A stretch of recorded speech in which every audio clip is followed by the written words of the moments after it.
दोस्तों नमस्कार। आज दुख की बात यह है कि एक राजा को कोर्ट ने एक मुजरिम की तरह हाजिर होने का आदेश दिया है। 2 दिन पहले मैंने एक वीडियो बनाया था और जिसमें मैंने ये कहा था कि जो ईडी ने लोअर कोर्ट में अपील दायर करी है कि केजरीवाल साहब लगातार सम्मन का अवहेलना करते जा रहे हैं, इस पे कार्रवाई होनी चाहिए। कोर्ट ने आज उस शिकायत के ऊपर तारीख रखी थी और अल्टीमेटली कोर्ट ने क्या कहा? कोर्ट ने यह कहा कि केजरीवाल साहब 17 तारीख को कोर्ट में खुद हाजिर हों। इसका मतलब यह है कि अभी तक जो 5 समन केजरीवाल साहब ने ये कह के ठुकरा दिए कि आप कौन होते हैं मुझे बुलाने वाले, आपने कोई कारण नहीं बताया है, आपने किसी भी रूप में मैं मुजरिम हूं या मैं किसी विटनेस के रूप में हूं या अपराधी हूं, किस रूप में ईडी मुझे बुला रही है आप बता नहीं रहे, ये पॉलिटिकल समन है, मैं हाजिर नहीं होऊंगा। लेकिन जब ईडी लोअर कोर्ट गई, राउज एवेन्यू कोर्ट में गई और उन्होंने कहा कि साहब देखिए, हमें पूछताछ के लिए इस व्यक्ति की तलाश है, 5 समन हम भेज चुके हैं, ये हाजिर नहीं हो रहे हैं, बताइए हम क्या करें। ये सुनने के बाद तो इसका मतलब ये हुआ कि कोर्ट ने ये माना कि जो व्यक्ति गैर हाजिर है समन में वो अपराधी है, क्योंकि अगर आप समन की तौहीन करते हैं, उपलब्ध नहीं होते हैं, पूछताछ में सहयोग नहीं करते हैं, तो इसको पूरे के पूरे लीगल सिस्टम में एक व्यवधान के रूप में माना जाता है और जो व्यक्ति लीगल सिस्टम के अंदर व्यवधान पैदा करता है वो अल्टीमेटली मुजरिम कहलाता है। तो अब शायद केजरीवाल साहब को ये बात समझ में आ गई होगी कि अब जब कोर्ट ने उनको हाजिर होने के लिए कहा है कि आप खुद पेश होंगे, अब स्थिति ये हो गई है कि अब शायद केजरीवाल साहब में ये हिम्मत नहीं होगी पूछने की कि आप मुझे किस हैसियत से बुला रहे हैं, क्योंकि कोर्ट ने जब आदेश दिया है आने का तो इसका मतलब ये है केजरीवाल साहब, कोर्ट की नजर में आप मुजरिम हैं। और क्योंकि आप मुजरिम हैं, ये नहीं कहा कि आपके वकील पक्ष पेश करेंगे या आपको ये मोहलत नहीं दी गई है कि आप अपना रिप्रेजेंटेटिव भेज दें। कोर्ट ने कहा है कि आप खुद आके अपना पक्ष रखें और तारीख भी दे दी गई है। और अब क्या होगा? शायद केजरीवाल साहब को अब ये बात समझ में आएगी कि आप दिल्ली के राजा अपने आप को घोषित कर सकते हैं क्योंकि आपको जनता ने मैंडेट दिया है। लेकिन न्याय व्यवस्था में अगर राजा भी कानून का उल्लंघन करता है या कानून के खिलाफ कोई कार्रवाई करता है तो वो अपराधी या मुजरिम ही माना जाएगा। और अब केजरीवाल साहब को जब कोर्ट ने बुलाया है तो वो एज ए मुजरिम बुलाया है। एक राजा को मुजरिम की हैसियत से कोर्ट में जाना पड़े और अपनी सफाई देनी पड़े, इससे ज्यादा शर्मनाक बात और क्या हो सकती है। दोस्तों, ये मुद्दा अब गंभीर हो रहा है। इसका मतलब यह है कि जब 17 तारीख को पेशी होगी, केजरीवाल साहब जब हाजिर होंगे तो जज साहब ये पूछेंगे कि आपने 5 समन का उल्लंघन क्यों किया। तब क्या केजरीवाल साहब और उनके वकील ये पक्ष रखेंगे कि साहब इन्होंने कारण नहीं बताया?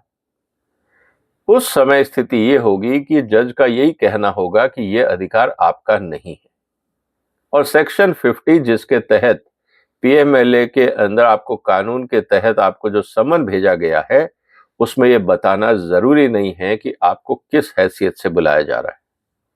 क्या आपको कानून की समझ नहीं है या आपके वकीलों ने नहीं बताया? मुझे लगता है इस सवाल का जवाब केजरीवाल साहब के पास नहीं होगा।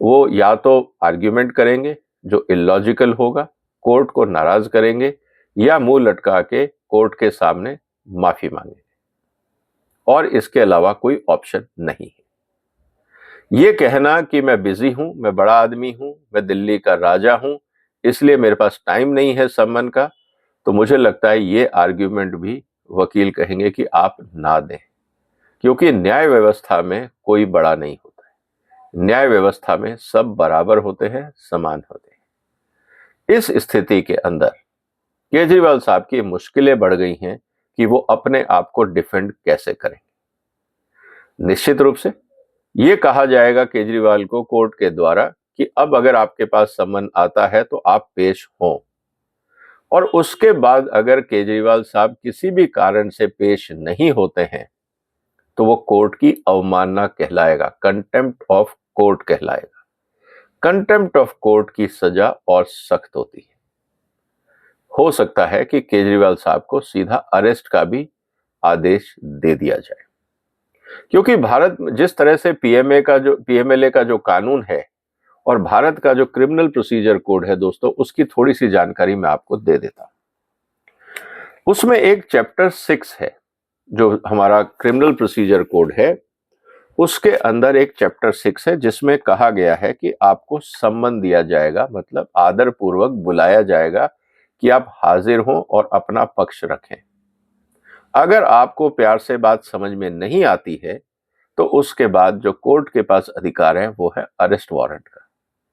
पुलिस को यह कहा जा सकता है कि आप इस व्यक्ति को पकड़ के लाएं। अगर मान लीजिए केजरीवाल साहब वो भी सपोर्ट नहीं करते हैं, अरेस्ट होने की जगह वो गायब हो जाते हैं, जैसे कि हेमंत सोरेन साहब थोड़े समय के लिए गायब हो गए थे, तो फिर केजरीवाल की जो प्रॉपर्टीज हैं, जो उनके बाकी चीजें हैं, उनको कोर्ट अटैच कर सकती है। मुझे लगता है कि केजरीवाल साहब उस नौबत तक नहीं आएंगे। शायद उनको अब ये बात समझ में आ जाएगी कि अगर उन्होंने न्याय व्यवस्था में व्यवधान डाला तो उनकी इमेज के लिए, उनकी पॉलिटिक्स के लिए अच्छा नहीं होगा। अब इनके पास एक ही रास्ता है कि ये लोअर कोर्ट को, जो लोअर कोर्ट का आदेश है पर्सनल अपीयरेंस का, उसको चैलेंज करने के लिए ये हाई कोर्ट जाए। जब ये हाई कोर्ट जाएंगे तो हाई कोर्ट के जजेस भी यही सवाल उनसे पूछेंगे कि आपको समन में अपीयर होने में प्रॉब्लम क्या है, क्यों आप समन में सहयोग नहीं कर रहे हैं, इन्वेस्टिगेशन में सहयोग नहीं कर रहे हैं। इनके पास क्या जवाब होगा? क्या ये कहेंगे कि मैं बहुत बिजी हूं, मैं दिल्ली का राजा हूं, कॉन्स्टिट्यूशन को मैं नहीं मानता, मैं वही करूंगा जो मेरा मन है? शायद ये दलील भी हाई कोर्ट ना सुने। उसके बाद एक ही रास्ता बचता है, वो है सुप्रीम कोर्ट का। और सुप्रीम कोर्ट पहले ही मनीष सिसोदिया के केस में कह चुका है कि आप इस पूरी जांच को जल्दी से जल्दी खत्म करें। इस स्थिति में मुझे नहीं लगता कि केजरीवाल साहब के पास अब कोई रास्ता बचा है अपनी साख बचाने के लिए। कोई बीमारी का बहाना कर सकते हैं, कोई और एक्सीडेंट की बात कर सकते हैं, कोई ऐसी बात कर सकते हैं जो ह्यूमैनिटेरियन ग्राउंड पे शायद लोअर कोर्ट ये कह दे कि ठीक है, अगली डेट हम आपको दे देते हैं। लेकिन अब देखना यह होगा कि केजरीवाल साहब अपने आप को कोर्ट से दूर रखने के लिए क्या करते हैं। लेकिन एक बात तो तय हो गई है कि कोर्ट्स ने भी अब इस बात को मान लिया है कि केजरीवाल साहब कानून में सहयोग नहीं कर रहे हैं। कानूनी प्रक्रिया में अगर आप सहयोग नहीं कर रहे हैं, इसीलिए चीफ मिनिस्टर को, सिटिंग चीफ मिनिस्टर को लोअर कोर्ट ने कहा है कि आप पर्सनली अपीयर हों। यह वास्तव में बहुत दुखदाई और शर्मनाक बात है। तो दोस्तों, 17 तारीख का आपको भी ध्यान रहेगा, हमें भी इंतजार रहेगा कि देखेंगे उस दिन ये क्या अपने जो दलीलें हैं वो कोर्ट में क्या देते हैं। लेकिन ये अभी चुप बैठने वाले नहीं। होगा क्या? क्या ये अब ये कहेंगे कि जो लोअर कोर्ट है वो मोदी के कहने पे समन इशू कर रहा है? तो ये और मुसीबत में फंस जाए। मुझे लगता है अब आम आदमी के नेताओं को शांति बनाए रखनी होगी, क्योंकि जो कोर्ट है वो ईडी नहीं है। ईडी को तो आप सरकारी डिपार्टमेंट कह के कि मोदी हमारे पीछे पड़ा हुआ है इसलिए ईडी को पीछे लगा दिया है, अभी तक तो आप ये बयान दे सकते थे। लेकिन अब ये आदेश है कोर्ट का। क्या दोबारा ये कहेंगे कि मोदी ने कोर्ट को हमारे पीछे लगा दिया है? अगर ये ऐसा बोलते हैं तो इनके खिलाफ मानहानि का मुकदमा भी दायर हो जाता है, और हो सकता है कोर्ट इनको डायरेक्ट सुमोटो इस बात का कॉग्निजेंस लेके हाई कोर्ट या सुप्रीम कोर्ट भी तलब कर ले। इसका मतलब ये है कि अब लूज टॉक्स के टाइम खत्म हो गए हैं। अब इनको कोऑपरेट करना चाहिए, और जो बची खुची इज्जत है अगर उसको बचाना है तो ईमानदारी से कोर्ट के सामने पेश हों और जो कोर्ट आदेश दे उसका पालन करें और देश में जो इसको हम कहते हैं कि लॉ एंड ऑर्डर को मेंटेन करने में हेल्प करें। उम्मीद है दोस्तों आज का विषय आपको पसंद आया होगा। आप इस वीडियो को शेयर कर सकते हैं, इस चैनल को सब्सक्राइब कर सकते हैं अगर अभी तक नहीं किया है। फिर मुलाकात होगी और अपडेट्स के साथ। तब तक आप ध्यान रखिएगा। फिलहाल वंदे मातरम।